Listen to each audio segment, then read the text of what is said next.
call the shots. Parents call the shots. Parents call the shots. Parents call the shots. Parents call the shots. Parents call the shots.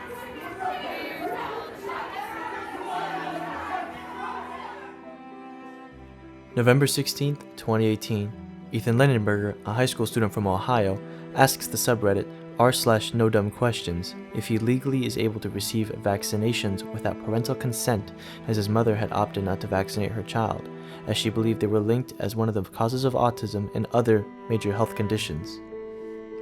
December 18th, 2018, Ethan Lindenberger received vaccinations for hepatitis A and B, influenza, and HPV from a local health center as per the advice of other Redditors.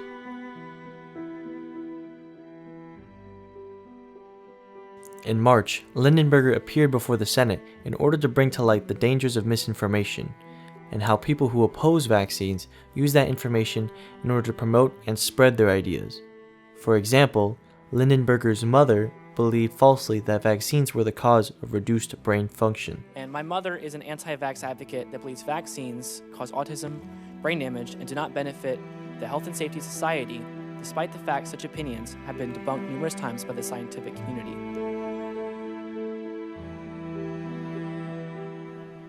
The anti-vaccination movement has a long history. Beginning in France in 1763, in the early days of immunization, distrust in vaccinations was well justified. There was no official procedure to isolate those who had already been vaccinated due to a lack of sanitation and disease prevention methods. Instead of increasing the immunity of the individuals, vaccinations spread the pathogens to people who were not vaccinated and increased the contact of people to the disease being treated. Widespread smallpox vaccination began in the early 1800s, following Edward Jenner's cowpox experiments, in which he showed that he could protect a child from smallpox if he infected him or her with lymph from a cowpox blister. Jenner's ideas were met with immediate public criticism. The rationale for this criticism varied and included sanitary, religious, scientific, and political objections. These reasons became the foundational principles of justification for the anti-vaccination movement.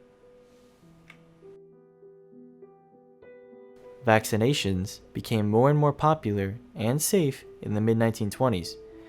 Vaccines for tuberculosis, tetanus, diphtheria, and smallpox were already available, while vaccines for polio, typhoid, influenza, and whooping cough were still being developed. Despite the significant success and progress of vaccinations, the anti-vaccination movement continued to justify its position throughout history.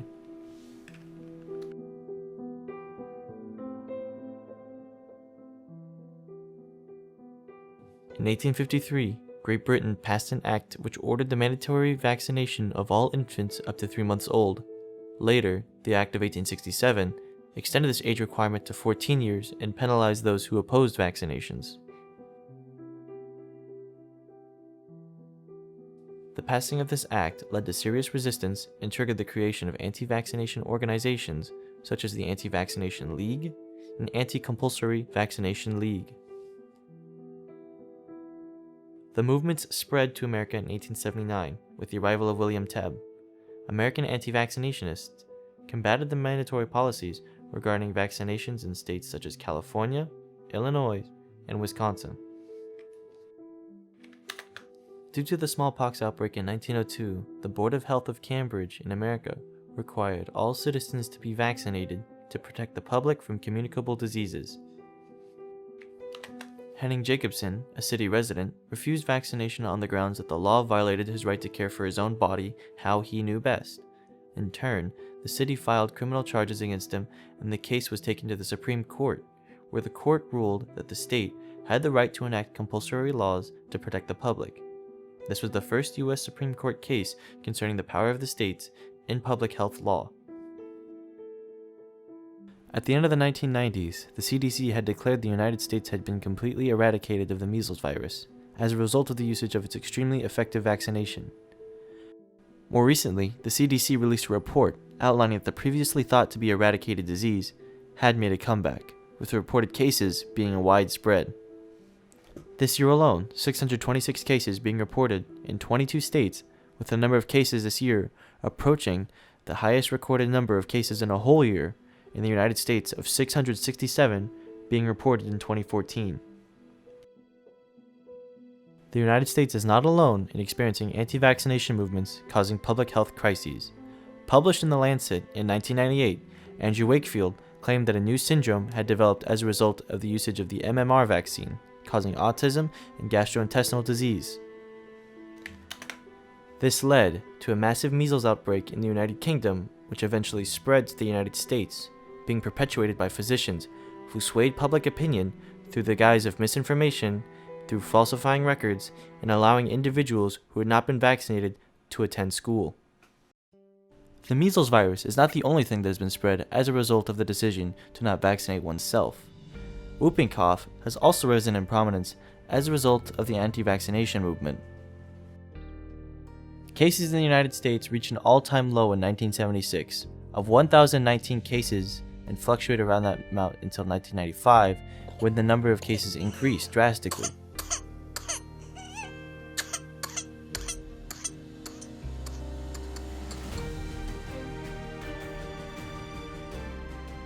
With the number of cases reaching 32,000 in 2014. The developing world has experienced major setbacks as a result of the spread of misinformation.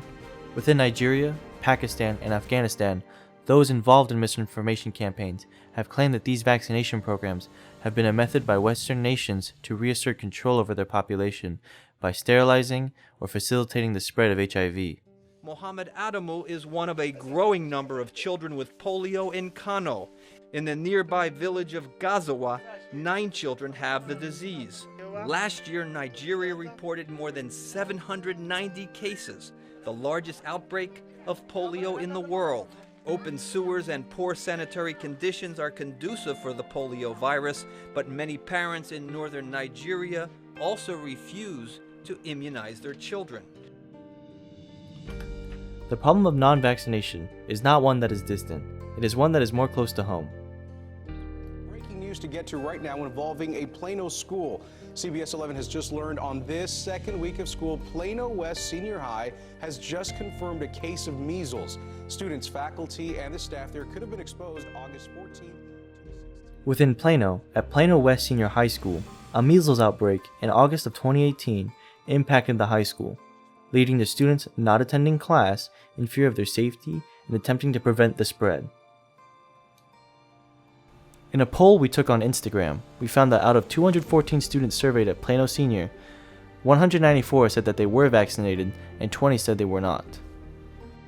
We interviewed Dr. Albert Karam in order to learn as to why he refuses to serve unvaccinated patients and how he views the misinformation about vaccines circulating.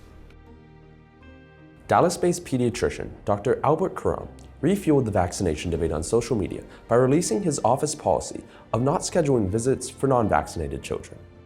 Karam has rejected all non-vaccinated since putting up his practice in 1985. Karam has seen the issue firsthand with being diagnosed with measles in the 1960s as a child. Karam, what is your stance on this issue? Thank you for inviting me today. It is my pleasure to educate the listener of the false assumptions of vaccination that are spreading today. Why do you strictly stand by the no vaccination, no office visit policy? There's confusion about vaccination these days, and I believe that we have lost the big picture. In simple terms, vaccination prevents a variety of diseases.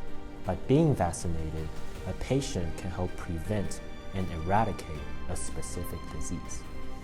I had the privilege of performing mission work in Kenya. I was able to witness firsthand vaccine-preventable diseases like measles and mumps. The village leaders will have the parents line up for our arrival. They didn't understand the diseases, but these tribal leaders knew that when the clinic workers showed up, their children would live. And I love seeing the wisdom of these village leaders as they're getting their children vaccinated.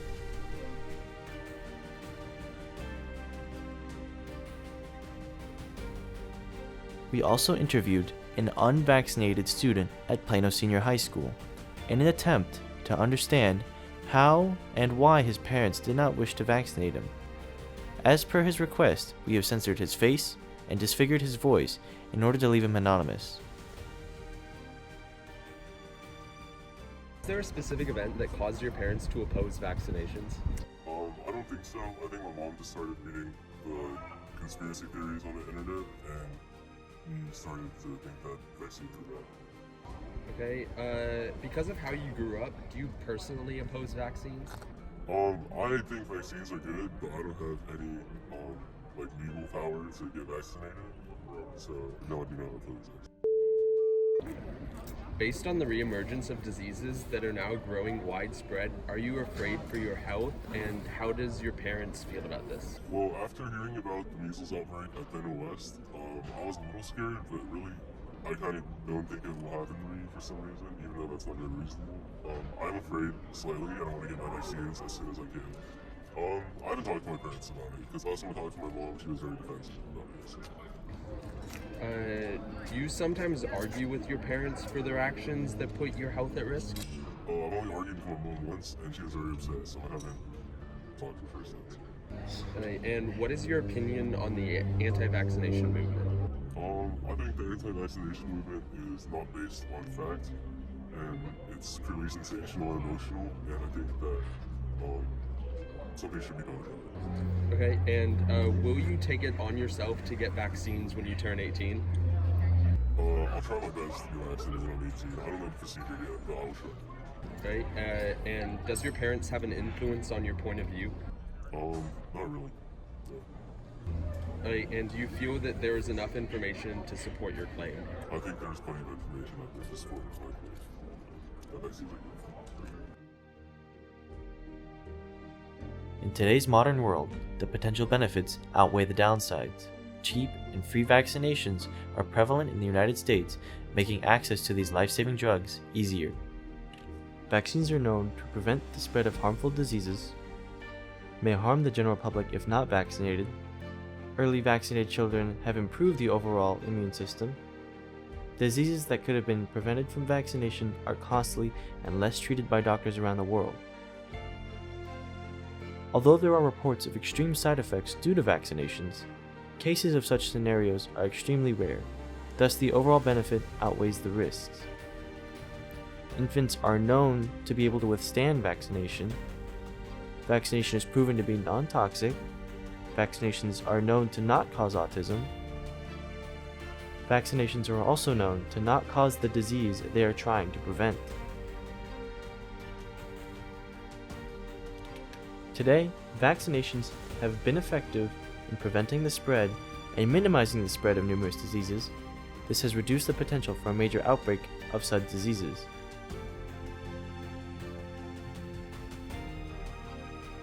Vaccines cover diseases such as diphtheria, Haemophilus influenzae type B, hepatitis A,